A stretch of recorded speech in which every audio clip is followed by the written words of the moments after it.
ऊर्जा यानी कि एनर्जी। ऊर्जा संरक्षण के सिद्धांत के संबंध में कौन सा कथन सही है? अब देखो हमें पहला क्वेश्चन क्या है, ऊर्जा संरक्षण के सिद्धांत में निम्नलिखित कौन सा कथन सत्य है? देखो पढ़ते हैं ऑप्शन। ऊर्जा का केवल निर्माण किया जाता है, नहीं, ऊर्जा का निर्माण किया नहीं किया जाता। ऊर्जा निर्माण किया जा सकता है, पर यहाँ पर वैसे निर्माण ऊर्जा का नहीं किया जा सकता, ठीक है ना। ऊर्जा को केवल नष्ट नहीं किया जाता। ऊर्जा को ना तो नष्ट किया जाता है, ना ही निर्माण किया जाता है, ठीक है ना। ऊर्जा का निर्माण किया जा सकता है और इसे नष्ट भी किया नहीं। ऑप्शन सी गलत है। ऊर्जा का ना तो निर्माण किया जाता है और ना ही नष्ट किया। ऑप्शन डी हमारा करेक्ट है। ऊर्जा एक ऐसी चीज जिसे हम तो ना तो निर्माण कर सकते हैं, केवल एक रूप से दूसरे रूप में परिवर्तित हो सकती है ऊर्जा, लेकिन ऊर्जा का ना तो हम निर्माण कर सकते हैं और ना ही ऊर्जा को नष्ट कर सकते हैं। ऊर्जा संरक्षण सिद्धांत के अनुसार ऊर्जा ना तो उत्पन्न की जा सकती है और ना ही नष्ट की जा सकती है, वह यह केवल एक रूप से दूसरे रूप में परिवर्तित की जा सकती है। ऊर्जा ना तो उत्पन्न की जा सकती है और ना ही नष्ट की जा सकती है, लेकिन इसे एक रूप से दूसरे रूप में परिवर्तित किया जा सकता है। यह किसे कहते हैं? अभी हम देखा कि ऊर्जा संरक्षण का नियम होता है यही, है ना। ऊर्जा संरक्षण के नियम के अनुसार ऊर्जा एक संरक्षी राशि है। क्या संरक्षी राशि है? ऊर्जा को ना तो नष्ट किया जाता है और ना ही उत्पन्न किया जाता है, इसे केवल एक रूप से दूसरे रूप में परिवर्तित किया जाता है। इसे इसे ही क्या कहते हैं? ऊर्जा संरक्षण का नियम कहते हैं। यदि वायु प्रतिरोध को नगण्य माने यदि वायु प्रतिरोध को नगण्य माने तो मुक्त रूप से गिरते हुए पिंड की स्थितिज ऊर्जा और गतिज ऊर्जा का योग क्या होगा?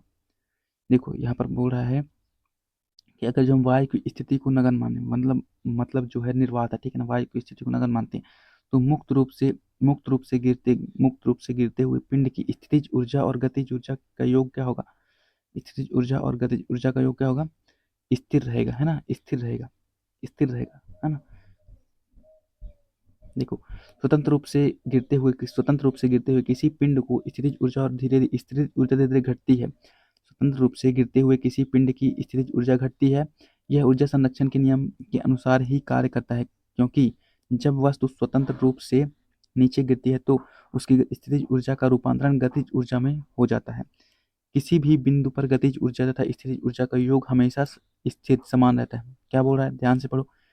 किसी भी बिंदु पर गतिज ऊर्जा और स्थितिज ऊर्जा का योग हमेशा समान रहता है। यही तो क्वेश्चन पूछा था कि किसी भी बिंदु पर क्या पूछा था, किसी भी बिंदु पर गतिज ऊर्जा और स्थितिज ऊर्जा का योग क्या होता है? तो क्या होता है? समान होता है, ठीक है। आगे देखते हैं। जब आप एक रबड़ बैंड खींचते हैं तो हमारी मांसपेशी हमारी हस्तांतरित ऊर्जा डैश के रूप में संग्रहित होती है। जब एक रबड़, हाँ देखो, जैसे जैसे ये रबड़ है, तुमने इसे केवल खींच के रखा है, ठीक है ना, दोनों दोनों हाथों से खींच के रखा है, तो इसमें क्या है? स्थितिज ऊर्जा है, ठीक है ना, अत्यधिक स्थितिज ऊर्जा है, ठीक है ना, स्थितिज ऊर्जा है। किसी वस्तु को किसी वस्तु जैसे तुम इसे रबड़ को छोड़ोगे तो वो बहुत तेज से गतिज ऊर्जा में कन्वर्ट हो जाएगी। जब किसी वस्तु में उसकी विशेष अवस्था या स्थिति के कारण कार्य करने की क्षमता को स्थितिज ऊर्जा कहते हैं। जैसे बांध में इकट्ठा पानी की ऊर्जा एक है स्थितिज ऊर्जा। तनी हुई स्प्रिंग की ऊर्जा। स्थिति ऊर्जा का मात्रा क्या होता है? जूल होता है। अतः जब हम एक रबड़ बैंड खींचते हैं तो रबड़ बैंड की खींची हुई स्थिति के कारण उसमें हस्तांतरित ऊर्जा जो होती है स्थितिज ऊर्जा के रूप में संग्रहित हो जाती है। अगला है, डैश के कणों की गतिज ऊर्जा अधिकतम होती है। किसके? गैस गतिज ऊर्जा अधिक होती है, ठीक है। किसी वस्तु की गति के कारण उत्पन्न ऊर्जा को वस्तु की गतिज ऊर्जा कहा जाता है। किसी गतिशील वस्तु की गतिज ऊर्जा उस वस्तु के विरामावस्था में आने तक किए गए कार्य के रूप में व्यक्त की जा सकती है। गैसों के कणों की गतिज ऊर्जा अधिक होती है, क्योंकि गैस के कण ठोस व द्रव के कणों की अपेक्षा अधिक गतिशील होते हैं और ठोस के कणों की गतिज ऊर्जा न्यूनतम होती है, ठीक है। आगे देखते हैं, डैश में कणों की गतिज ऊर्जा अधिकतम होती है। हम देख चुके हैं गैस में गतिज ऊर्जा अधिकतम होती है। एक घर में एक माह में 900 गुणे 10 के पावर 6 जूल ऊर्जा का खपत होता है। इसकी इकाई ऊर्जा क्या है? अब देखो इसमें पता है क्या करना है, इसमें हम 3.6 इंटू 10 पावर 6 का डिवाइड करेंगे, ठीक है ना। 900 गुणे 10 की पावर 6 में हम क्या करेंगे, सॉरी, 10 की पावर 6 में हम क्या करेंगे, 3.6 इंटू 10 पावर 6 का डिवाइड करेंगे। जैसे हम डिवाइड करेंगे तो हमारा आंसर क्या आ जाएगा? 250 आ जाएगा। हो जाएगा 250 जूल, ठीक है ना। देखो, 1 किलोवाट घंटा बराबर कितना होता है? 3.6 इंटू 10 पावर 6 जूल। इसे ही हम क्या बोलते हैं? एक यूनिट। बहुत बहुत क्वेश्चन पूछा है ये कि एक यूनिट बराबर क्या होता है? एक यूनिट बराबर क्या होता है? एक यूनिट बराबर क्या होता है? एक यूनिट बराबर 3.6 इंटू 10 पावर 6 जूल होता है, ठीक है। और ये भी पूछा कि एक यूनिट बराबर क्या होता है? तो एक यूनिट बराबर क्या होता है? 1 किलोवाट। 1 किलोवाट होता है क्या? नहीं, 1 किलोवाट घंटा होता है, ठीक है ना, 1 किलोवाट घंटा होता है। बहुत क्वेश्चन पूछा इससे, ठीक है। पवन चक्की, देखो पवन की किसी ऊर्जा का उपयोग करती है। किस ऊर्जा का? तो पवन चक्की पवन की गतिज ऊर्जा, जो पवन चक्की फिर रही है उसकी गतिज ऊर्जा का उपयोग करती है, ठीक है ना, गतिज ऊर्जा का उपयोग करती है। ठीक है, देखो पवन चक्की का आशय वायु में गतिज ऊर्जा को लेकर उसे उपयोग यांत्रिक अथवा विद्युत ऊर्जा के रूप में परिवर्तित करना है। यह हवा की रेखीय गति को पंखों के घूर्णी गति में बदल देता है। वर्तमान 2021 में आंकड़ों के अनुसार भारत का पवन बिजली उत्पादन कितना है? 39.2 गीगावाट तक पहुंच चुका है। अब आगे बात करें, जब एक संपीड़ित स्प्रिंग को छोड़ा जाता है तो इस स्थितिज ऊर्जा को गतिज ऊर्जा में बदल देगा। किसमें? गतिज ऊर्जा में बदल देगा, ठीक है ना, गतिज ऊर्जा का फार्मूला क्या होता है? 1/2 mv², है ना, 1/2 mv²। देखो मीटर पर सेकंड, वेग क्या है यहाँ पर? मीटर पर सेकंड में, ठीक है ना। देखो एक वस्तु की स्थितिज ऊर्जा में इसकी ऊंचाई के साथ वृद्धि होती है। देखो स्थितिज ऊर्जा में जैसे ये देखो, जैसे हम कोई वस्तु फेंक रहे हैं ऊपर की ओर, ठीक है ना, कोई वस्तु हम ऊपर की ओर फेंक रहे हैं तो फिर क्या करेंगे? जैसे ही वो वस्तु अधिक ऊंचाई में जाएगी तो क्या होगा? स्थितिज ऊर्जा इसकी क्या होगी? स्थितिज ऊर्जा बढ़ती जाएगी। और गतिज ऊर्जा क्या होगी? गतिज देखो एक समय ऐसा आएगा जहाँ पर जाके ये रुक जाएगी ऊपर, है ना, वहां पर रुक जाएगी, यानी कि स्थितिज ऊर्जा वहां पर अधिकतम हो गई। अब वहां से फिर अपने आप स्वतंत्र रूप से गिरने से चालू चालू करेगी तो वहां पर स्थितिज ऊर्जा फिर क्या होगी? न्यूनतम हो जाएगी और गतिज ऊर्जा अधिकतम होने लगी। और फिर जब नीचे आएगी वस्तु, गतिज ऊर्जा न्यूनतम हो जाएगी और स्थितिज ऊर्जा अधिकतम हो जाएगी। तो यहाँ पर क्या बोल रहा है? स्थिति स्थितिज ऊर्जा में इसकी डैश, तो वेग नहीं, विस्थापन नहीं, दूरी नहीं, ऊंचाई ऊंचाई, ठीक है ना। एक वस्तु की स्थितिज ऊर्जा इसकी ऊंचाई के साथ वृद्धि होती है। निम्नलिखित में से कौन सी ऊर्जा किसी वस्तु की ऊंचाई के साथ बढ़ती है? हम देख चुके हैं किसी ऊंचाई के साथ क्या बढ़ती है। ऊंचाई के साथ देखो, अगर जो हम किसी वस्तु की ऊंचाई के साथ क्या बढ़ती है? स्थितिज ऊर्जा बढ़ती है और गतिज ऊर्जा घटती है ना, गतिज ऊर्जा घटती है, स्थितिज ऊर्जा बढ़ती है। किसी गेंद को हमने फेंका तो ऊपर जाएगी, जाते जाते एक समय ऐसा आएगा जहाँ पर वो पूरा रुक जाएगी, तो स्थितिज ऊर्जा ऊपर, शुरू में तो गतिज ऊर्जा अधिक रहेगी, जब फेंकेंगे तो फिर जाते जाते इसकी स्थितिज ऊर्जा जो है वो अधिक होने लगेगी, गतिज ऊर्जा न्यूनतम हो जाएगी। किसी वस्तु द्वारा अपनी स्थिति या आकार लेने की वजह से लगने वाली ऊर्जा को क्या कहते हैं? लगने वाली ऊर्जा को हम स्थितिज ऊर्जा कहते हैं, ठीक है ना। किसी वस्तु द्वारा अपनी स्थिति या आकार लेने की वजह से लगने वाली ऊर्जा को जो है स्थितिज ऊर्जा कहा जाता है। बांध में संग्रहित पानी कौन सा ऊर्जा? तो बांध में संग्रहित स्थितिज ऊर्जा है, ठीक है ना। आगे बात करते हैं, एक गतिशील वस्तु अनिवार्य रूप से एक गतिशील, देखो गतिशील वस्तु यानी कि क्या होगी? गतिज ऊर्जा होगी, ठीक है ना। गतिशील वस्तु यानी गतिज ऊर्जा। एक कार उच्च गति से चल रही है, यानी कि उच्च गति से चल रही है, तो यह किस ऊर्जा गतिज ऊर्जा, है ना, उच्च गति से चल रही गतिज ऊर्जा। निम्नलिखित में से कौन सी ऊर्जा सदैव धनात्मक होती है? अब देखो धनात्मक कौन सी ऊर्जा होती है? गतिज ऊर्जा हमेशा क्या होती है? धनात्मक होती है। गतिज ऊर्जा हमेशा क्या होती है? धनात्मक होती है, ध्यान रखना। पूछा हुआ है गतिज ऊर्जा क्या होती है? गतिज ऊर्जा हमेशा धनात्मक होती है, हमेशा पॉजिटिव होती है गतिज ऊर्जा, क्योंकि वो बल की दिशा में काम करती है, ठीक है ना। ऊर्जा का व्यावसायिक इकाई क्या है? देखो ऊर्जा अभी मैंने बताया था ना, 1 यूनिट बराबर कितना होता है? ऊर्जा की व्यावसायिक क्या होता है? ऊर्जा की व्यावसायिक किलोवाट घंटा, किलोवाट, और 1 किलोवाट घंटा बराबर कितना होता है? 3.6 इंटू 10⁻6 जूल। 1 किलोवाट घंटा बराबर कितना होता है? 3.6 इंटू 10⁻6 जूल होता है, ठीक है। देखो ऐसा ही मात्रक जूल, सीजीएस मात्रक क्या होता है? कैलोरी। सीजीएस मात्रक कैलोरी होता है, ऐसा ही मात्रक क्या होता है? जूल होता है, ऐसा ही मात्रक जूल होता है। किसी वस्तु के कार्य करने की क्षमता को उसकी ऊर्जा कहते हैं। ऊर्जा का सही मात्रक जूल, सीजीएस मात्रक क्या होता है? कैलोरी होता है, ठीक है ना। देखो व्यावसायिक इकाई क्या है? किलोवाट घंटा। ऊर्जा क्या है? एक अदिश राशि है। वाट या किलोवाट घंटा बिजली व्यय की दर को प्रतिनिधित्व करता है। अब देखो 8 केजी भार वाली एक लोहे की गेंद, देखो बहुत बढ़िया क्वेश्चन है। देखो 8 केजी भार वाली एक लोहे की गेंद और 3 केजी भार वाली एक एल्युमिनियम की गेंद को 20 मीटर की ऊंचाई से गिराया जाता है। मतलब छत से, मान लो छत से गिरा रहे हो, ठीक ठीक है, तुम अपने छत से एक किसकी, लोहे की गेंद को गिरा रहे हो जो कि 8 केजी की है, और एक एल्युमिनियम की गेंद को गिरा रहे हो जो कि 3 केजी की है, ठीक है ना। भूमि से 10 मीटर की ऊंचाई पर उनमें निम्नलिखित में से कौन सी राशि समान होगी? अब देखो 10 मीटर जब वो ऊपर से तुम छोड़ दोगे, तो जब दोनों जब 10 मीटर की ऊंचाई पर आएंगे तो उनमें पूछ रहा है कि क्या समान होगी।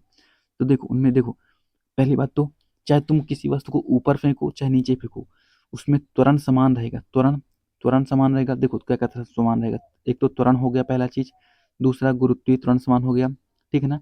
और एक एक क्या होगा? काइनेटिक एनर्जी, यानी कि गतिज ऊर्जा समान रहेगी। एक स्थितिज ऊर्जा समान रहेगी, ध्यान रखना। नहीं, काइनेटिक गतिज ऊर्जा स्थितिज ऊर्जा नहीं, गतिज ऊर्जा स्थितिज ऊर्जा समान नहीं रहेगी। क्या रहेगी समान? यांत्रिक ऊर्जा। दोनों का योग जो होता है वो समान रहेगा। गतिज ऊर्जा स्थितिज ऊर्जा समान नहीं रहेगी, ध्यान ध्यान समझो। तुरंत समान रहेगा, गुरुत्वीय तुरंत समान रहेगा, तुरंत समान रहेगा, गुरुत्वीय तुरंत समान रहेगा। और क्या समान रहेगा? यांत्रिक ऊर्जा समान रहेगी, ठीक है ना। यांत्रिक ऊर्जा बराबर क्या होता है? गतिज ऊर्जा और स्थितिज ऊर्जा का योग होता है ना। देखो, हम देख चुके हैं कि गतिज ऊर्जा जो होती है वो ऊपर जाने पर, सॉरी, स्थितिज ऊर्जा जो होती है वो ऊपर जाने पर घटती जाती है, और गतिज ऊर्जा जो होती है वो नीचे आने पर बढ़ती जाती है, हम देख चुके हैं, है ना। किसी गेंद को फेंकेंगे तो यहाँ पर मैं तुम्हें कॉन्सेप्ट ये समझाना चाह रहा हूँ कि जब हम किसी भी गेंद को फेंकते हैं तो देखो, दोनों का बीजीय योग, अगर हम बात करें गतिज ऊर्जा स्थितिज ऊर्जा का, दोनों का योग क्या, दोनों का योग ही तो यांत्रिक ऊर्जा कहलाता है ना। तो यांत्रिक ऊर्जा यहाँ पर हमारी क्या रहेगी? समान रहेगी, ठीक है ना। किसी गेंद को जब हम ऊपर फेंकते हैं तो यांत्रिक ऊर्जा में कोई परिवर्तन होगा? नहीं होगा, क्योंकि गतिज ऊर्जा बढ़ेगी तो स्थितिज ऊर्जा घटेगी, स्थितिज ऊर्जा घटेगी तो गतिज ऊर्जा बढ़ेगी, यानी कि दोनों बराबर, मतलब उसको यांत्रिक ऊर्जा को लेकर चलेंगे, ठीक है ना। यांत्रिक ऊर्जा क्या है? हमारा कांस्टेंट के रूप में यहाँ पर कार्य करेगा, है ना, मतलब फिक्स वैल्यू के रूप में काम करेगा। तुम्हारा त्वरण नहीं बल देगा, गुरुत्वीय त्वरण नहीं बल देगा, और यांत्रिक ऊर्जा नहीं बल देगी, तीन चीज नहीं बल देगी। चाहे हम कितनी भी वजन की वस्तु को ऊपर फेंके, चाहे नीचे फेंके, कुछ भी फेंके, ठीक है ना, ध्यान रखना नोट्स लेने से, ठीक है। देखो आगे देखते हैं। जब एक जब एक दबी जब एक दबी स्प्रिंग को छोड़ा जाता है, जब एक दबी स्प्रिंग, तो स्थितिज ऊर्जा को बदल जाएगी, स्थिति गतिज ऊर्जा में बदल जाएगी। देखो, जब एक स्प्रिंग को छोड़ोगे तो जब एक स्प्रिंग दबाए हो तो वो किस स्थिति में है? स्थितिज ऊर्जा में। जैसे ही तुम उसे छोड़ोगे तो वो तेज से झटका से क्या होगी? दूर भागेगी, मतलब फैलने की कोशिश करेगी, तो वहाँ पर क्या हो जाएगी? गति प्रदान हो जाएगी उसमें, ये क्या हो जाएगी? गतिज ऊर्जा हो जाएगी, है ना। अब बात करते हैं, एक संपीड़ित स्प्रिंग में स्थितिज ऊर्जा होती है। कौन सी ऊर्जा होती है? स्थितिज ऊर्जा होती है। किसके अनुरूप वस्तु की गतिज ऊर्जा की वृद्धि होती है? किसके अनुरूप वस्तु की गतिज ऊर्जा की वृद्धि होती है? गति। गति, देखो, जब गतिज ऊर्जा की वृद्धि कैसे होगी? गति के कारण होगी, गतिज ऊर्जा की वृद्धि गति के कारण होगी, ठीक है। गतिशील वस्तु की गतिज ऊर्जा किस पर निर्भर करती है? तो गतिशील वस्तु की गतिज ऊर्जा जो होती है वो द्रव्यमान और वेग पर निर्भर करती है। किसी वस्तु की गतिज ऊर्जा किस पर निर्भर करती है? 1/2, देखो 1/2 mv²। एम क्या है? हमारा द्रव्यमान है, वी क्या है? हमारा वेग है। तो द्रव्यमान और वेग पर निर्भर करती है, समझ में आया? गतिज ऊर्जा किस पर निर्भर करती है? द्रव्यमान और वेग पर। आगे बात करते हैं। किसी किसी जल विद्युत गृह में विद्युत ऊर्जा में परिवर्तित होने वाली ऊर्जा कौन सी है? किसी जल विद्युत गृह में विद्युत ऊर्जा में परिवर्तित होने वाली ऊर्जा कौन सी है? तो हमारी गतिज ऊर्जा है। कौन सी है? गतिज ऊर्जा है, ठीक है ना। आगे बात करते हैं। निम्नलिखित उल्लेखनीय गतिविधियों में से किस स्थितिज ऊर्जा को गतिज ऊर्जा में परिवर्तित किया जाता है? देखो यहाँ पर बोल रहा है, गतिविधि में स्थितिज ऊर्जा को गतिज ऊर्जा में कन्वर्ट करने के लिए बोला है, यानी कि स्थितिज ऊर्जा पोटेंशियल एनर्जी को जो है काइनेटिक एनर्जी में कन्वर्ट। देखो, यानी कि पटाखे के विस्फोट पटाखे का विस्फोट ये हो सकता है, एक टार्च का ऑन करना ये नहीं हो सकता, एक टार्च का ऑफ करना ये भी नहीं हो सकता, एक पेंडुलम का झुकना ये भी नहीं। ऑप्शन ए हमारे यहाँ पर करेक्ट है ना। सॉरी सॉरी सॉरी, ये कुछ और बोल रहा है क्वेश्चन, ये बोल रहा है, देखो, निम्नलिखित में उल्लेखनीय गतिविधि में से किस स्थितिज ऊर्जा को गतिज ऊर्जा में परिवर्तित किया गया है? स्थितिज ऊर्जा को, एक पेंडुलम का झूलना, अच्छा पेंडुलम का झूलना यहाँ पर होगा, ठीक है ना। देखो, पटाखा जो है, पटाखा नहीं, यहाँ पर क्या है? यहाँ पर वैसे हो सकता है, ये भी हो सकता है, पर लेकिन यहाँ पर ऑप्शन के अकॉर्डिंग हम एक पेंडुलम का झूलना जो है वहाँ पर यहाँ पर डिसाइड करेंगे ऑप्शन के अकॉर्डिंग, ठीक है ना। ऑप्शन में हमारा सबसे सटीक क्या दिख रहा है? यही दिख रहा है, इसलिए हम इसे डिसाइड करेंगे, क्योंकि इसमें क्या है? एक कंटिन्यूस गति है, ठीक है ना। स्थिति इसमें क्या है? पेंडुलम में एक कंटिन्यू गति होती है कि नहीं होती? ऐसे ही झूलता रहता है, एक कंटिन्यू गति होती है, ठीक है ना। जबकि पटाखा था अचानक विस्फोट हो रहा है, पर लेकिन इसमें गतिज, मतलब स्थितिज ऊर्जा गतिज ऊर्जा में परिवर्तित है। इसकी स्थितिज ऊर्जा जो होती है घड़ी में स्थितिज जो है वो गतिज ऊर्जा में से कर कंटिन्यू चलती रहती है, ठीक है ना। इसलिए हमारा ऑप्शन डी यहाँ पर करेक्ट होगा। देखो, यहाँ पर पटाखे का विस्फोट रासायनिक ऊर्जा को ध्वनि ऊर्जा में, अच्छा हाँ, देखो, पटाखे का विस्फोट जो है वो रासायनिक ऊर्जा को ध्वनि ऊर्जा में कन्वर्ट कर रहा है, ना कि स्थितिज ऊर्जा को गतिज ऊर्जा में, ठीक है ना। देखो, यदि एक वस्तु का संवेग 3 गुना कर दिया जाए, संवेग देखो, 1/संवेग 1/2, गतिज ऊर्जा क्या होगा? 1/2 mv²। Kinetic energy equal to क्या होता है? Kinetic energy equal to 1/2 mv² होता है। यहाँ पर क्या कह रहा है कि संवेग को 3 गुना, संवेग, यानी कि इसको हम अगर जो 3 गुना कर देते हैं तो क्या हो जाएगा? 3 × 9, हमारा काइनेटिक एनर्जी कितनी कितनी गुना हो जाएगा? 9 गुना हो जाएगी। ऑप्शन यहाँ पर सी करेक्ट होगा, ये देखो, देखो, है ना। हाँ, ये तो मान लो वेग का है, यहाँ से डिसाइड करेंगे। देखो, k = p²/2m, kinetic energy = p²/2m। अगर जो हम यहाँ पर संवेग को 2 गुना करेंगे तो काइनेटिक एनर्जी क्या होगी? ये भी हमारी, ये 2 गुना करेंगे तो कितना हो जाएगा? 4 गुना हो जाएगा। अगर 3 गुना करेंगे काइनेटिक संवेग को, कितनी हो जाएगी? 9 गुना हो जाएगी, है ना। आगे देखते हैं। ऊपर उठाए गए हथौड़े के पास क्या होता है, ऊपर उठाया गया हथौड़े को स्थितिज ऊर्जा होती है, ठीक है ना। यांत्रिक ऊर्जा गतिज ऊर्जा और स्थितिज ऊर्जा का योग होता है। यांत्रिक ऊर्जा जो है गतिज ऊर्जा और स्थितिज ऊर्जा का योग होता है, ठीक है। आगे बात करते हैं। क्वेश्चन नंबर 301 है, यदि एक वस्तु का वेग उसके प्रारंभिक वेग का 2 गुना हो जाता है तो इसकी गतिज ऊर्जा इसकी प्रारंभिक गतिज ऊर्जा की n गुना हो जाती है, तो n का मान क्या है। तो यहाँ पर बोल रहा है कि जो हमारी यहाँ पर वेग है, वेग को क्या करते हैं, 2 गुना कर देते हैं, हमारी गतिज ऊर्जा क्या हो जाएगी। गतिज ऊर्जा बराबर क्या होता है, 1/2 mv² होता है ना। Kinetic energy is equal to, तो यहाँ पर बोल रहा है हम वेग को दोगुना कर देंगे, यानी हमारा वेग ये है, वेग को 2 गुना कर देंगे तो काइनेटिक एनर्जी क्या हो जाएगी, यहाँ पर 2 का पावर क्या हो जाएगा, 2 का स्क्वायर हो जाएगा, 2 2 4, यानी कि हमारी काइनेटिक एनर्जी क्या हो जाएगी, 4 हो जाएगी। ऑप्शन बी यहाँ पर करेक्ट है। किसी तने हुए रबड़ बैंड में किस प्रकार की ऊर्जा होती है, तो यहाँ पर स्थितिज ऊर्जा होती है। किसी खिंचे हुए रबड़ बैंड में किस प्रकार की ऊर्जा है, तो इसमें भी हमारी क्या है, स्थितिज ऊर्जा ही है। इनमें से किसे ना तो बनाया जा सकता है और ना ही नष्ट किया जा सकता है। तो ऊर्जा को ना तो बनाया जा सकता है और ना ही नष्ट किया जा सकता है, केवल एक रूप से दूसरे रूप में परिवर्तित किया जा सकता है। ऊर्जा का सही मात्रक क्या होता है, जूल। सीजीएस मात्रक क्या होता है, अर्ग। यदि एक वस्तु की गतिज ऊर्जा इसके प्रारंभिक मान का 256 गुना हो जाती है तो क्या होगा, इसकी रेखीय संवेग क्या होगा। तो यहाँ पर हमें रेखीय संवेग बनाना 256 गुना हो जाती है, यानी कि अब देखो यहाँ पर हमें संवेग बताना है, यानी कि p²। Kinetic energy is equal to क्या होता है, kinetic energy is equal to p²/2m होता है ना। तो यहाँ पर हमारा संवेग जो है, यानी कि संवेग हमारा यहाँ पर क्या हो रहा है, हमें यहाँ पर संवेग बताना है। प्रारंभिक वेग काइनेटिक एनर्जी जो है 256 गुना हो जाती है, तो 256 किसका स्क्वायर होता है, 16 का। तो यानी कि जब हम 16 का स्क्वायर करेंगे तभी 256 आएगा, तो यानी कि हमारी जो काइनेटिक एनर्जी है वो कितनी थी, 16। पहले सॉरी यहाँ पर संवेग हमारा कितना था, 16 है ना। 16 का स्क्वायर हुआ तो यहाँ पर कितना होगा, काइनेटिक एनर्जी हमारी कितनी होगी, 256। तो यही पूछ रहा है कि संवेग कितना था पहले, मतलब कितना गुना बढ़ा। तो संवेग को हमने कितना गुना बढ़ाया है, 16 गुना बढ़ाया है, तब जाके हमारी काइनेटिक एनर्जी जो है वो 256 गुना हुई है।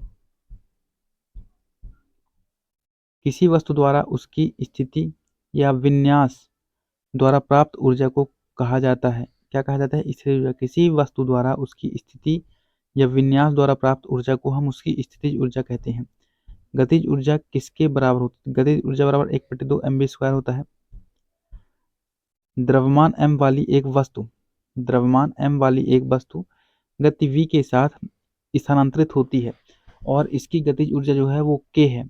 यदि इसका वेग 2 गुना कर दिया जाता है तो इसकी गतिज ऊर्जा क्या हो जाएगी, यही फिर से वही क्वेश्चन आ गया कि हम अगर जो वेग को 2 गुना कर देते हैं, हमारी गतिज ऊर्जा क्या हो जाएगी, 4 गुना हो जाएगी। कैसे, kinetic energy is equal to क्या होता है 1/2 mv²। अगर जो हम वेग को 2 गुना करेंगे, वेग यानी कि वेग को दो करेंगे तो यहाँ पर क्या हो जाएगा, 2 की पावर 4, सॉरी 2 की पावर 2, तो हमारी काइनेटिक एनर्जी यहाँ पर कितनी हो जाएगी, 4 हो जाएगी, है ना। ये 4k हो जाएगा। किसी संकुचित स्प्रिंग में सामान्य लंबाई के स्प्रिंग से अधिक ऊर्जा होती है, क्योंकि स्प्रिंग संकुचित होने के कारण इसमें निम्नलिखित में से क्या होता है। तो स्प्रिंग संकुचित होगी तो इसमें क्या होगी, स्थितिज ऊर्जा होगी, ठीक है ना। यही नहीं कह रहा है, किसी संकुचित स्प्रिंग में समान लंबाई के स्प्रिंग से अधिक ऊर्जा है ना, समान लंबाई के, ठीक है। क्योंकि स्प्रिंग संकुचित होने के कारण इसमें क्या होगी, संकुचित होने का ये क्या है, स्थितिज ऊर्जा में है। जब छोड़ेंगे तब ये क्या हो जाएगी, गतिज ऊर्जा में परिवर्तित हो जाएगी।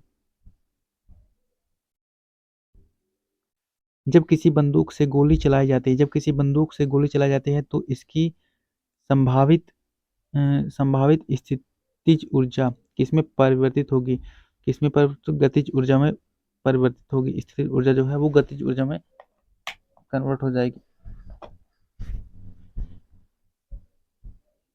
5 किलोग्राम और 10 किलोग्राम द्रव्यमान की 2 इस्पात की गेंदों की गतिज ऊर्जा समान है। यदि संभावना हो तो कौन सी गेंद तेजी से गति कर रही है। तो यहाँ पर देखो, मैं एक 5 किलोग्राम की गेंद दिया हुआ है, एक 10 किलोग्राम की गेंद दिया हुआ है, और पूछ रहा है कि मतलब दोनों, वो बता रहा है कि दोनों इस्पात की हैं, है ना, और गतिज ऊर्जा जो है दोनों में समान है। गतिज ऊर्जा जो है दोनों में समान है। यदि संभावना हो तो कौन सी गेंद तेजी से गति करेगी? तो हमारे यहाँ पर 5 किलो द्रव्यमान वाली गेंद जो है वो अधिक तेज गति करेगी। देखो कैसे, जैसे कि यहाँ पर हमारा M1 कितना है 5 किलो, M2 कितना है 10 किलो, ठीक है।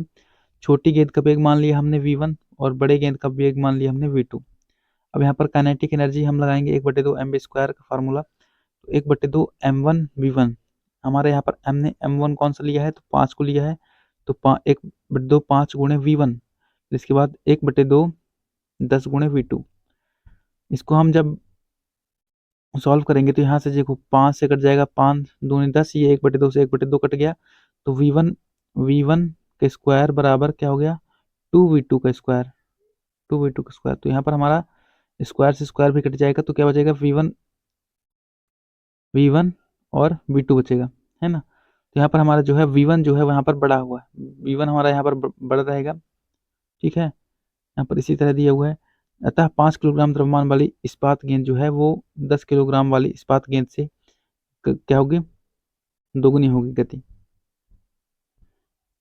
स्थिति या आकृति में हुए परिवर्तन के कारण एक वस्तु में निहित ऊर्जा को क्या कहा जाता है?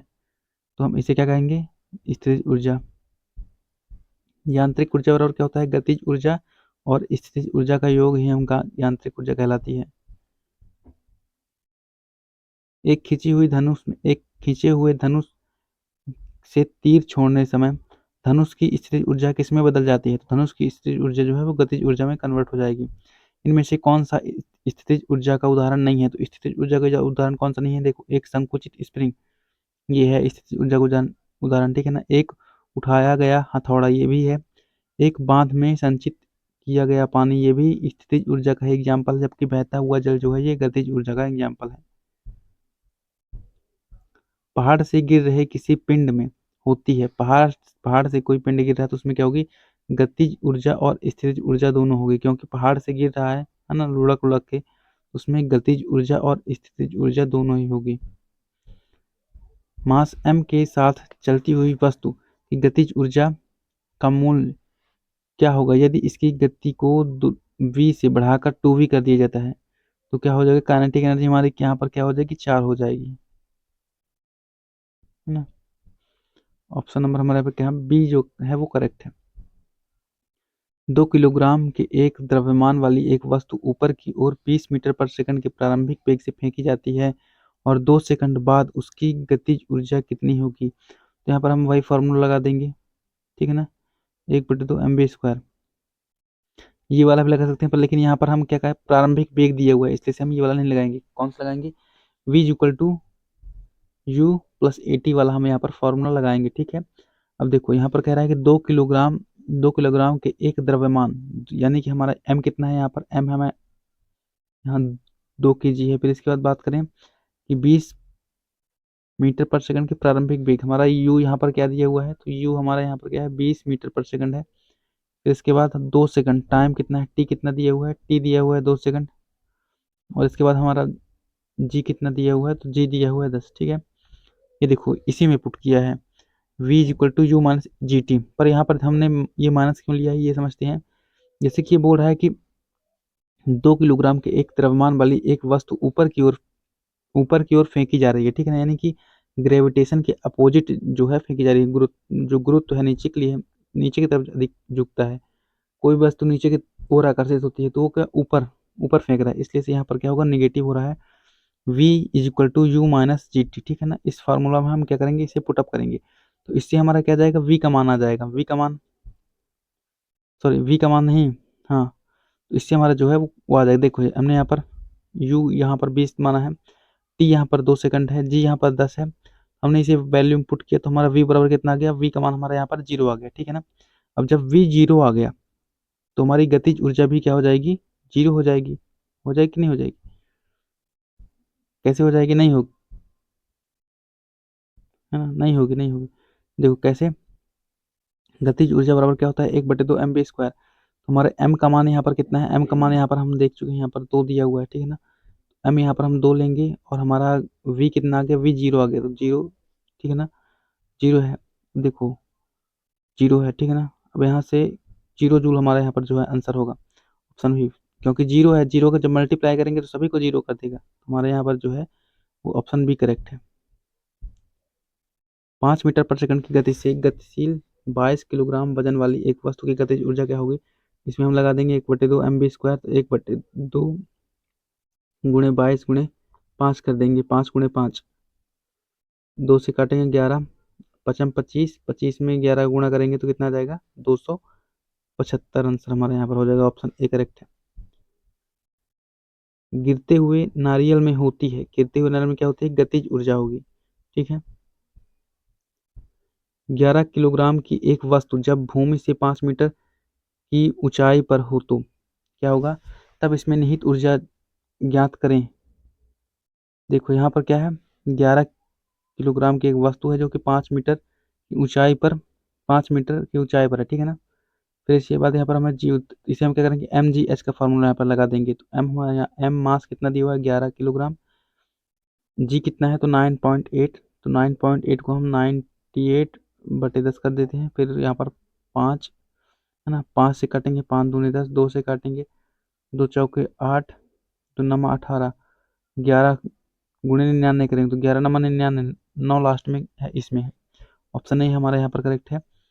14 किलोग्राम की एक वस्तु जब भूमि से 5 मीटर की ऊंचाई पर हो तो इसमें निहित ऊर्जा कितनी होगी? अब ये भी उसी तरह है, इसमें भी हम mgh लगाएंगे। तो 14 गुणे 5 गुणे 9.8, 9.8 तो हम नीचे 10 गुणा कर देंगे, तो 5 से काटेंगे, 5 दूना 10, 2 से काटेंगे, 2 से 14। अब 98 में 7 का इंटू करेंगे तो 7 8 जा 96, लास्ट में 6 आ रहा है, तो 6 दो ऑप्शन में आ रहा है ना। देखो 6 दो पर ये मीटर में है, हमें किस में चाहिए? जूल में चाहिए, तो जूल में हमारा एक ही है, ऑप्शन सी करेक्ट है। 15 किलोग्राम की एक वस्तु, इसमें भी हम क्या लगाएंगे? mgh, यहाँ पर हमें m दिया हुआ है, h दिया हुआ है और g दिया हुआ है, तो इसमें mgh लगाएंगे। तो इसमें हमारा कौन सा, इसमें तो वैसे भी बिना सॉल्व किया जाएगा। जूल, कार का सही मात्रक क्या होता है? जूल होता है, ऊर्जा का सही मात्रक जूल, ऑप्शन डी हमारे यहाँ पर करेक्ट हो जाएगा। किसी वस्तु की गतिज ऊर्जा इतनी है, ठीक है ना, और इसका द्रव्यमान 15 kg है, तो वस्तु का वेग, अब देखो हम यहाँ पर इस तरफ 1/2 mv² वाला फार्मूला लगाएंगे। 1/2, यहाँ पर हमारा 120 बराबर 1/2 m, और यह v² यहाँ पर लिखा हुआ है। m का मान कितना दिया हुआ है? m का मान हमें यहाँ पर 15 दिया हुआ है, ठीक है ना, 15 दिया हुआ है। ये 2 जो है 120 गुणे 2 हो जाएगा, 120 गुणे 2/15, 15 से काटेंगे, 15 नमा 15 अट्ठे 120, 8 दूनी 16, v² बराबर कितना आ गया? 16, तो यानी कि v का मान कितना आ गया हमारा? 4 मीटर पर सेकंड, है ना। ऑप्शन ए जो है हमारे यहाँ पर, सॉरी ऑप्शन 4 मीटर कहाँ है? 4 मीटर पर सेकंड। अब देखो मैं यहाँ पे क्या, वस्तु का वेग मीटर पर सेकंड स्क्वायर, वेग क्या होता है? मीटर पर सेकंड, सॉरी वेग का ऐसा ही मात्रा कहते हैं, वेग मीटर पर सेकंड ना, तो हमारा बी यहाँ पर करेक्ट होगा। मीटर पर सेकंड ये नहीं होगा क्योंकि ये मीटर पर सेकंड नहीं है, ये है पर मीटर पर सेकंड स्क्वायर है, ये metre per second, metre metre second square है, मीटर पर सेकंड नहीं। हमारा बी जो है यहाँ पर करेक्ट है। 15 किलोग्राम द्रव्यमान की एक वस्तु को जब 8 मीटर पर सेकंड के एक समान वेग से गति कर रही है तो उस वस्तु की गतिज ऊर्जा क्या होगी? तो उसकी वस्तु की गतिज ऊर्जा हम यहाँ पर फिर से निकालेंगे 1/2 mv² से। 1/2 mv² में हम पुट करेंगे, हमें m का मान दिया हुआ कितना? 15, v का मान दिया हुआ है 8, तो इसे हम सॉल्व कर लेंगे, ठीक है। तो हमारा कितना आ जाएगा? 480 जूल आएगा, ऑप्शन नंबर ए करेक्ट है। ये भी उसी तरह है, 11 किलोग्राम की एक वस्तु जब भूमि से 6 मीटर की ऊंचाई तक पर हो तो क्या होगा? इसमें निहित ऊर्जा कितनी होगी? अगर जो जी का मान 9.8 है, इसमें भी हम क्या कर देंगे? इसमें भी हम mgh लगा देंगे। 11 दिया हुआ है, 9.8 दिया हुआ है और 6 दिया हुआ है, mgh लगाएंगे, नीचे 10 आ जाएगा, ठीक है ना। इसे आप टोटल इंटू कर देंगे, नहीं हमारा देखो आंसर तो पॉइंट में आएगा, तो पॉइंट में कोई कौन सा आंसर है? ये 3 तो होंगे नहीं, पॉइंट ही वाला होगा क्योंकि नीचे 10 है, इसलिए पॉइंट में आएगा। बंदूक से चली गोली लक्ष्य के भीतर गहराई से चली जाती है क्योंकि इसमें क्या होती है? गतिज ऊर्जा होती है, इसलिए इसे, ठीक है। टरबाइन द्वारा बहते पानी और हवा का प्रयोग क्या कर, किसमें कहता है? तो टरबाइन द्वारा बहते पानी और हवा का प्रयोग जो है वो गतिज ऊर्जा को विद्युत ऊर्जा में बदलने के लिए किया जाता है। 5 किलोग्राम द्रव्यमान का एक घन, जिसका देखो 5 किलोग्राम द्रव्यमान का एक घन चिकनी सतह पर 2 मीटर पर सेकंड की गति से चल रहा है, वह 1 किलोग्राम की एक अन्य वस्तु से टकराता है और वह दोनों एक समान वस्तु के रूप में साथ में आगे बढ़ रहे हैं, है ना। टकराव के दौरान हुई ऊर्जा की क्षति क्या होगी? देखो इसमें कैसे करेंगे। माना टकराने के बाद दोनों का संयुक्त वेग की बात करें तो बी मीटर पर सेकंड, ठीक है ना। तो संवेग संरक्षण के सिद्धांत से हम इसे सॉल्व करेंगे। टक्कर से पहले का संवेग और टक्कर के बाद का संवेग। तो टक्कर के पहले का संवेग हम क्या करेंगे, देखो हम पहले क्या करेंगे, m1 और v1, हमें m1 कितना दिया हुआ है 5 और 0.5 और v1 कितना दिया हुआ है 2, इनका इंटू करेंगे, ठीक है ना। देखो m1 v1 का इंटू करेंगे और प्लस में इसको करें चाहे ना करें, है ना, वैसे करते हैं m2 v2 कर सकते हैं ना प्लस में। तो m2 v2 यहाँ पर हमारा जीरो है क्योंकि वेग तो उसका है नहीं कुछ, तो जीरो हो जाएगा, है ना। तो यहाँ पर जीरो हो गया। तो ये हमारा यहाँ पर v कितना आ जाएगा, फिर यहाँ पर क्या करेंगे हम m1 m2 into two, sorry m1 m2 में v का हम इंटू करेंगे, ठीक है ना। तो यहाँ पर हम m1 m2 मतलब बराबर दोनों साइड करेंगे। तो इधर साइड हमारा v का मान कितना आ जाएगा 2/3 metre per second square. 2/3 metre per second square आ गया। तो अब यहाँ पर हमारा क्या आ गया, ठीक। अब यहाँ पर हम इसे सॉल्व कर लेंगे। ये पहले वाले का है ना। ऊर्जा की क्षति जो हो रही है, पहले वाले की गति कितनी थी, सॉरी पहले वाले का द्रव्यमान इतना था, है ना, और 2 मीटर पर सेकंड की वेग से चल रहा था पहले वाला। अब दूसरे वाले का निकालना है, तो दूसरे वाले के यहाँ पर ये टोटल संयुक्त रूप से आ गया। यहाँ पर कितना आ जाएगा 0.67 जूल आएगा हमारा ऑप्शन जो है। यहाँ पर आंसर की बात करें तो ऑप्शन नंबर सी करेक्ट है, ठीक है। किसी बंदूक से बुलेट दागे जाने पर बुलेट की गतिज ऊर्जा क्या होगी? तो बुलेट बंदूक की तुलना में अधिक होगी, ठीक है। यांत्रिक ऊर्जा माइनस गतिज ऊर्जा बराबर क्या होगा, स्थितिज ऊर्जा। एक वस्तु की गतिज ऊर्जा और स्थितिज ऊर्जा के योग को क्या कहते हैं? तो इसे हम कहते हैं, क्या कहते हैं, यांत्रिक ऊर्जा कहते हैं। किसी वस्तु की गतिज ऊर्जा और स्थितिज ऊर्जा का योग क्या कहलाता है, यांत्रिक ऊर्जा कहलाता है। यांत्रिक ऊर्जा होती है, क्या होती है, किसी वस्तु की गतिज ऊर्जा और स्थितिज ऊर्जा का योग ही यांत्रिक ऊर्जा कहलाता है। आगे बात करें, स्थितिज ऊर्जा और गतिज ऊर्जा किसके प्रकार हैं? तो किसके प्रकार हैं, यांत्रिक ऊर्जा के प्रकार हैं। डैश ऊर्जा में दो प्रकार की ऊर्जा होती है, तो किसमें, यांत्रिक ऊर्जा में जो है दो प्रकार की ऊर्जा होती है। 15 किलोग्राम द्रव्यमान की एक वस्तु 7 मीटर पर सेकंड के एक समान वेग से गति कर रही है, उस वस्तु की गतिज ऊर्जा कितनी होगी? तो उस वस्तु की गतिज ऊर्जा की बात करें 367.5 जूल होगी, ठीक है। देखो 15 किलोग्राम द्रव्यमान 7 मीटर पर सेकंड, यहाँ पर हम क्या लगाएंगे, गतिज ऊर्जा 1/2 mv², तो 1/2 लगाएंगे, 1/2 गुणे m कितना है 15, v² कितना है, तो v² 7×7 = 49 हो गया ना। अब यहाँ पर अब देखो आएगा तो पॉइंट में ही क्योंकि नीचे 2 है, इसलिए से 49 इंटू 15 कर लेंगे और फिर 2 से डिवाइड कर देंगे। तुम्हारा आंसर कितना आ जाएगा 367.5 जूल। इसमें भी क्या है, mgh वाला फार्मूला है। देखो mgh 600 जूल में दिया हुआ है। इस बार हमें क्या क्या निकालना है, इस बार हमें निकालना है ऊंचाई h निकालना है। तो हमें 600 बराबर क्या हो जाएगा, 600 बराबर 12 गुणे 10 गुणे h हो जाएगा। 10 कहाँ से लिए, ये वाला 10, ठीक है। जीरो से जीरो कट गया, 6 से काटेंगे 6 दूनी 12, 2 से काटेंगे 5 बार में 2 पंचे 10, h बराबर हमारा क्या आ गया 5 आ गया, 5 मीटर हाइट है। Option D correct. निम्नलिखित में से कौन सी ऊर्जा गतिज ऊर्जा है? गतिज ऊर्जा यहाँ पर कौन सी है, तो गतिज ऊर्जा कौन सी है, यहाँ पर बंदूक से निकली गोली, ये गतिज ऊर्जा का एग्जाम्पल है। तीव्र गति से कार्यरत एक रेलवे इंजन, ये भी गतिज ऊर्जा में। एक साधारण पेंडुलम गति, ये भी गतिज ऊर्जा में। तो ए बी सी तीनों जो है गति में कर रहे हैं, ठीक है। 6 मीटर पर सेकंड के वेग से गतिमान 10 किलोग्राम द्रव्यमान की वस्तु की गतिज ऊर्जा है। देखो यहाँ पर हम गतिज ऊर्जा 1/2 mv² लगाएंगे, तो 1/2 गुणे 10 गुणे 36, ठीक है ना, 6×36, 6 के स्क्वायर कर देंगे, 2 से काटेंगे 2 से काटेंगे 18, तो कितना आ जाएगा 180, 10 को नहीं काटेंगे, कितना आएगा 180 joule, 180 joule. Option B correct है। ऊर्जा के संबंध में निम्नलिखित में से कौन सा कथन सत्य नहीं है? तो ऊर्जा के संबंध में कौन सा देखो, ऊर्जा भौतिक पदार्थ नहीं है, बिल्कुल सही, ऊर्जा एक भौतिक पदार्थ नहीं है, ठीक है। ऊर्जा किसी कार्य को करने की क्षमता की माप है। ऊर्जा जो है वो किसी कार्य को करने की क्षमता का माप है, ठीक है। ऊर्जा को कई रूपों में संग्रहित किया जा सकता है, संग्रहित किया और मापा जा सकता है, ये भी सही है। रूपांतरण के दौरान निर्गत ऊर्जा निर्वात में आ जाती है, ये गलत लिखा हुआ है, ठीक है। ऑप्शन डी हमारा यहाँ पर गलत जो है ऑप्शन सही है, ठीक है ना। यहाँ पर क्या पूछ रहा है, कथन सत्य नहीं है, तो ऑप्शन डी हमारा यहाँ पर गलत है। बोल रहा है कि रूपांतरण के दौरान निर्मित निर्गत ऊर्जा जो है वो निर्वात में जाती है, जबकि नहीं जाती। गलत बोल रहा है। निम्नलिखित में से किसे ना तो उत्पन्न किया जा सकता है और ना ही नष्ट किया जा सकता है। ऊर्जा को ना तो उत्पन्न किया जा सकता है और ना ही नष्ट किया जा सकता है। 20 किलोग्राम द्रव्यमान का एक वस्तु 10 मीटर पर सेकंड की समान वेग के साथ आगे बढ़ रहा है, तो वस्तु द्वारा प्राप्त गतिज ऊर्जा 1/2 mv² लगा देंगे, ठीक है ना।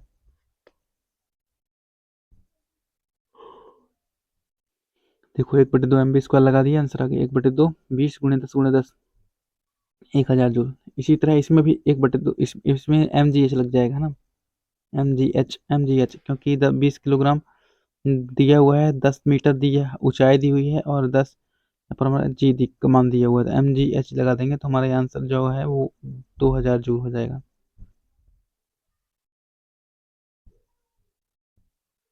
13 किलोग्राम द्रव्यमान की एक वस्तु 5 मीटर पर सेकंड के समान वेग से आगे बढ़ रही है, वस्तु में निहित गतिज ऊर्जा कितनी होगी, तो 1/2 mv², 1/2 13 × 5 = 25 है ना, ये देखो 1/2 13 × 5 की स्क्वायर, तो 25 25 कितना जाएगा 1600, और 162.5 जूल। 20 किलोग्राम द्रव्यमान की एक वस्तु 5 मीटर पर सेकंड की गति से साथ चलती है, उसकी गतिज ऊर्जा क्या होगी, तो गतिज ऊर्जा जो है 250 जूल हो जाएगी, ठीक है। गुरुत्वाकर्षण स्थितिज ऊर्जा का सूत्र क्या है, तो गुरुत्वाकर्षण mgh, ठीक है ना। स्थितिज ऊर्जा का सूत्र क्या है, mgh।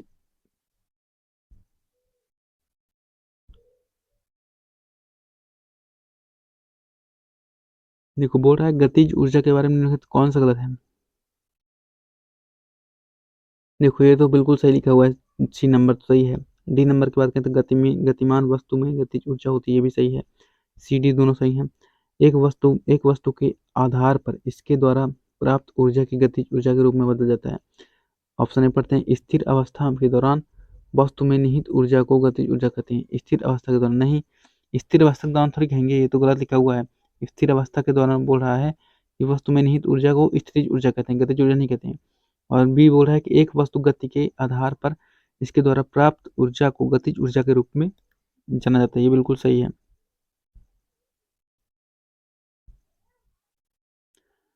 4 मीटर पर सेकंड की एक समान वेग के साथ चलने वाली एक वस्तु में 120 जूल की गतिशील ऊर्जा होती है, तो वस्तु का द्रव्यमान कितना होगा। वस्तु का द्रव्यमान यहाँ पर क्या होगा, 15 kg हो जाएगा। हम क्या लगा देंगे, देखो गतिज ऊर्जा का फार्मूला लगाएंगे, 120 बराबर 1/2 4 × v², 4 × v², ये फार्मूला हम यहाँ पर लगा देंगे। इस तरह वैल्यू पुट कर दी है, इसे सॉल्व करेंगे तो हमारा कितना जाएगा, 15 kg आ जाएगा। 5 मीटर पर सेकंड की गति से आगे बढ़ रही द्रव्यमान m की एक वस्तु को गतिज ऊर्जा बात करें तो कितना है, 25 जूल है। इसकी गतिज अगर जो गति हम दोगुनी हो जाती है तो इसकी गतिज ऊर्जा क्या हो जाएगी। देखो गतिज ऊर्जा बराबर क्या होता है, 1/2 mv², ठीक है ना। हमें गतिज ऊर्जा यहाँ पर दिया हुआ है 25 बराबर 1/2, m का मान 5, v² हमें निकालना है, ठीक है ना। 5 से काटेंगे 5 25, 2 का इधर आ जाएगा, गुणा हो जाएगा तो 2 5 दूनी 10, 10 v² बराबर √10 आ जाएगा हमारा। कहीं तो गड़बड़ हुआ है, कहाँ गड़बड़ हुआ है, 25 जूल। इसकी गति दोगुनी हो जाती है तो इसकी गति ऊर्जा कितनी, सॉरी यहाँ पर क्या करा है, गति यहाँ पर दुगुनी हो रही है तो हमारे यहाँ पर काइनेटिक एनर्जी जो है वो 25 का 4 गुना हो जाएगी ना। ये मैं सॉल्व करने की कोई जरूरत ही नहीं थी। यहाँ पर गति जो यहाँ पर वेग जो है हमारा कितना हो रहा है, 2 गुना हो रहा है, मतलब 2 गुना हो रहा है, 2 का स्क्वायर कितना हो जाएगा 4, यानी कि हमारी गतिज ऊर्जा पहले कितनी थी, 25 थी, अब बढ़कर कितनी हो जाएगी, 25 का 4 गुना कर दो, 25 चौको 100 जूल हो जाएगी। ऑप्शन ए करेक्ट है। तो यहाँ पर हमारे जो है वो 150 क्वेश्चन कंप्लीट होते हैं। अब जो है 151 से जो है वो नेक्स्ट वीडियो में करेंगे।